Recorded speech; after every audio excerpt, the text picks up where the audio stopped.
Okay, let's get one thing straight. It's not happening.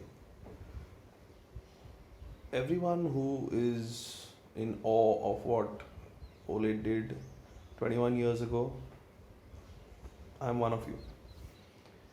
But everyone who is still saying that give him time, I don't understand you guys. I really don't. Okay, you are either deluded or you have some ulterior motive.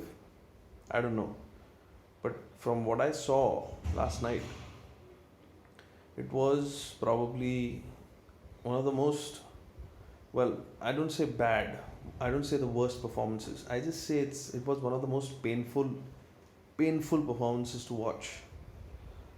If I start from our back line, I think um, David De Gea was the man of the match. Okay, even though he let go 5 goals, he was still the man of the match because he was the only one who didn't screw up, who did not screw up, because he was outplayed.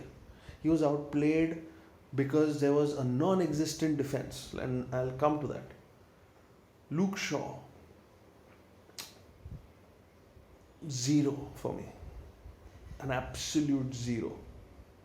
Because he did this against Everton also. If you look at Everton's goal, please go back and look at Everton's goal that they scored. Even the opportunity that Davies had. Okay, Luke Shaw was an absolute zero, and he's not done this once. He's done this on multiple occasions. Harry Maguire. We bought an 80 million pound clown. Okay, and I said this. I said this when Mourinho. I mean, there were talks going on at that point of time, and I was just not happy with that appointment. I mean, whatever your performances have been for England, you've just sucked when it's come to Manchester United. Whether it was under Mourinho, whether it was under Ole, it's all the same. Lindelof, I mean, he's clown elite, you know. But yesterday he did try. But I mean, you you cannot press just because you feel that okay, I am going to press today. Van Bissaka, what are you doing? Okay, I understand the fact that Greenwood is a twat and he doesn't pull back. He's supposed to pull back. Rashford too, for that matter. But when you realize that he's been played, all right, he's been played, and here I'm talking about the first or the second goal, where the ball goes to Allison and Greenwood presses. If you it's okay, you press, that's fine, but you're supposed to pull back. You're supposed to pull back because there is nobody there. I mean, your midfield. I don't even want to start talking about McFred and McTominay. McTominay, for a change, probably I'd say was 20% good. He was actually trying to do something different. Whereas everyone collectively, it felt that oh, we're gonna outperform Liverpool. Really, really, you're gonna outperform Liverpool with the way they were going. I mean, okay, Bruno Fernandes, that first chance missed. Okay, the game might have ended differently. I don't think so. I think the game would have been 5-1, 2 if Ronaldo's goal would have counted. Now coming to the midfield, I mean, Fred and McTominay. Oh my God! Remember Ole's last press con after the Everton match, and I'm sorry, before the Atlanta match, and he was asked, why do you pick Fred? Ole's like, oh, I mean, Fred is just, I mean, he's a beautiful personality. He's got a beautiful personality, and he smiles, and he's just so friendly with everyone. The first day that Fred was chosen, he shook hands with everybody. Who gives a shit? Who gives a shit? He was shaking hands with the Liverpool players. He was like, oh, yes, sir. Hello, please take the ball. I can't do shit. Please take the ball and go. To and to top it all off, I mean, You have 72 million Jadon Sancho on the bench. You have Paul Pogba on the bench.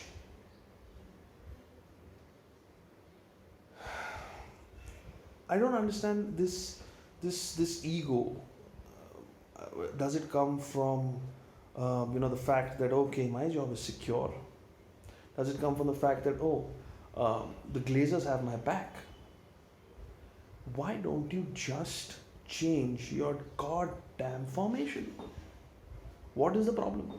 What is the problem? 4-2-3-1, 4-2-3-1.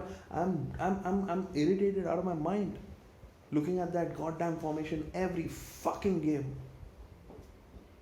It's just, it's the worst. It's the worst. I mean, as a United fan, okay, I started watching the game, I started following the game since 2003, 2004, right? Great time for United. I mean, it was turbulent and all of that, but it's still, it was, I mean, I saw the reruns of, when Solskjaer scored that goal, we won the treble, and I mean, I don't know. I still respect him as a player. I mean, you can never take that away from him. But I've been on multiple YouTuber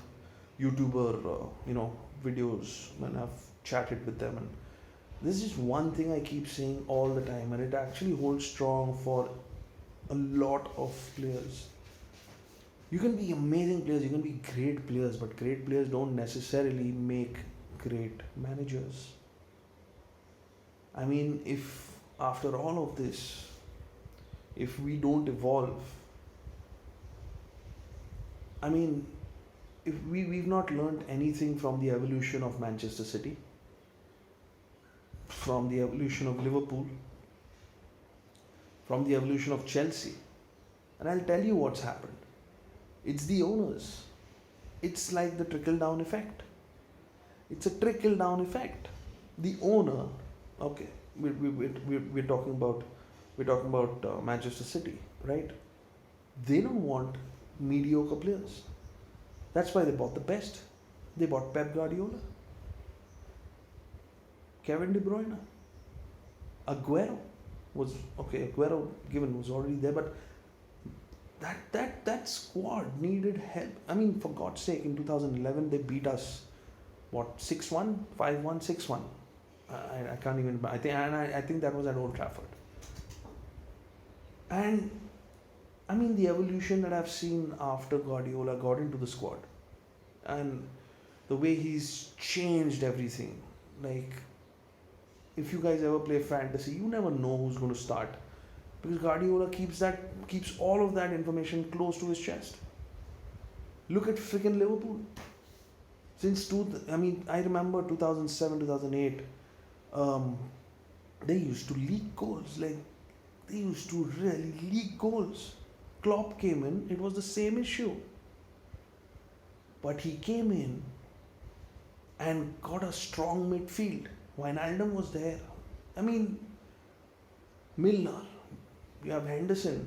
He got a strong midfield. He got Salah in. He got he took care of the forwards. But then again, that one pivotal moment where he bought Van Dijk. I mean, come on, like, seriously. You look at the quality, and you know for a fact that that's what's going to change your team. That's what's going to push you ahead.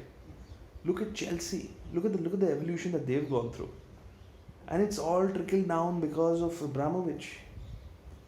I mean, again, example of a great player who did not necessarily make a great manager. Frank Lampard. He tried it out. They didn't like it. They let him go. And they hired Tuchel. Before Lampard, you had what? Conte. Conte changed the game. Conte also changed the game. Chelsea were a different team. Sarri got in Kepa. And I mean, that particular standoff is still funny, but I mean, I've seen the evolution of these three teams, and the three teams that, in my opinion, like the out of the big six, Arsenal, Tottenham, and United, we've not evolved. We play the same shit football. Arsenal, after the horrendous start they had, they've picked up. They have picked up. Tottenham, I mean, I really don't want to comment about Tottenham. I mean, this side who just they're not worthy of my comments. And I mean, it's time to evolve, guys. I mean, truthfully speaking, it's I so this is one of the longest videos I've done because I'm that frustrated. I am that frustrated, and abusing and all of that. It just you can see a frustration off of my face. I mean, it's early in the morning here in India, and I mean it's just frustrating, and it was disappointing. It was heartbreaking watching that game last night. It was heartbreaking watching. Okay, at the end of it, all I want to say is, Harry Maguire, you either pull up or you get out. I mean, that's it. We need to get a better central defender. And if he wants to stay, then in my opinion, he needs to give up the armband first. Secondly, please, no more of Fred and McTominay. Please, I mean, that's done. That's done. Everybody knows they suck. Okay. Third, get Van der Beek to play. I mean, the guy was 2019 Ballon d'Or nominee, and you're making him sit on the bench. Get him to play. Get your best players on the field. Get your best players on the field. Pass the ball. Get some tactics in. And Ole and his entire coaching staff, I mean, please, every single person needs to go. And it would be great if the Glazers go out first, but I don't see that happening in the foreseeable future. So I know it's difficult to be a United fan at this point of time, and especially a fan who is probably, a delusional fan. I'm not one of those. I'm sorry, I'm not one of those. And I just want to say, we just need to do better. That's all I can say. It's the writing's on the wall. I mean, but what else would you want? 5-0 against Liverpool, 4-2 against Leicester, and a scrappy win against Atlanta in the midweek, and Wolves again 1-0 off of a very, very controversial Pogba tackle. And the results speak for themselves. And at the end, and to conclude, all I'd say is that this project is over, guys. Thanks for watching, and if you feel that you want more content, you can subscribe. You can leave some comments, whether you want to abuse, whether you want to have. I would like to hear your thoughts. So thanks again for watching. Cheers, guys.